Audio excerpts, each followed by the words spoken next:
E.N.D here. If you have followed the Strixhaven sneak peek on weekly MTG or on my channel, by now you are aware of the Mystical Archive cards, the new first class card on the hype train.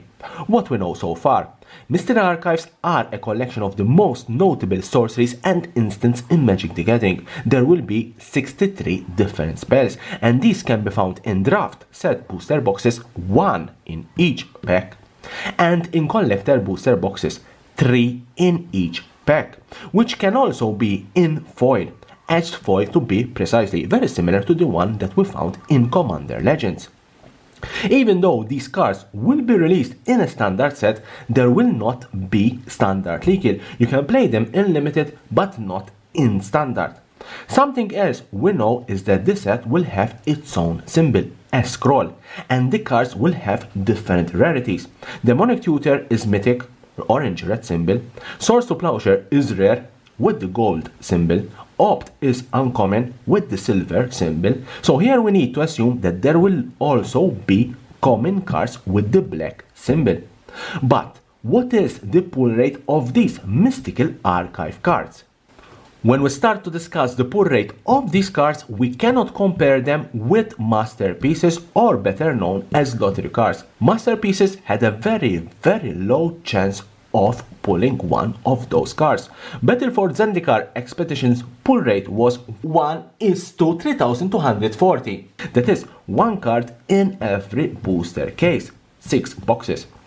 Kaladesh Inventions had a pull rate of 1:2160. That is 1 in every 4 booster boxes. Amonkhet Invocations pull rate is 1:1935. That is 1 in every 3.6 booster boxes.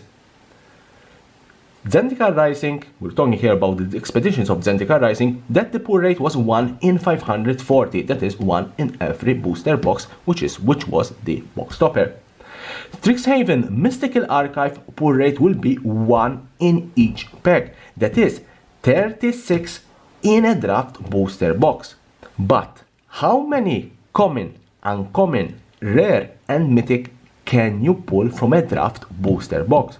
Here we need to do some calculations, some probabilities, some percentages, and a correlation with a standard booster pack. A standard pack has 15 cards.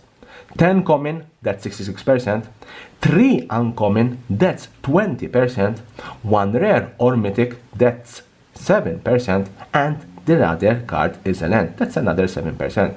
If we take these percentages and apply them to a draft booster box, where we said that you will get 36 archive cards, 3, that's 7% rounded up, will be rare or mythic.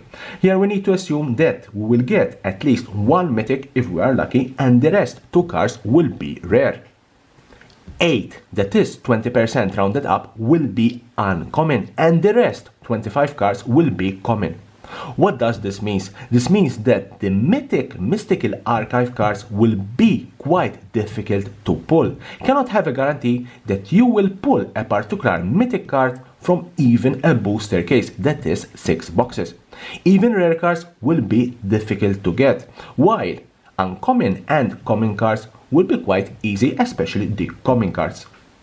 Another thing you need to take in consideration is that draft booster boxes, which is the cheapest sealed product for Magic the Gathering in terms of standard, will be more sought than set booster boxes, because you will get 36 Mystical Archive cards, while the set booster boxes you will get 24. A total different situation will be regarding the collector booster boxes, because yes, you will get 3 in each pack, that's 24 Mystical Archive cards, but here you can get an edged foil version and even one of the gorgeous Japanese alternative art version. Leave me a comment below. What do you think about my calculation, and what do you think about these new Mystical Archive cards? And here's the subscription button. Subscribe for my channel for more and more interesting videos about Magic the Gathering and the collectible world.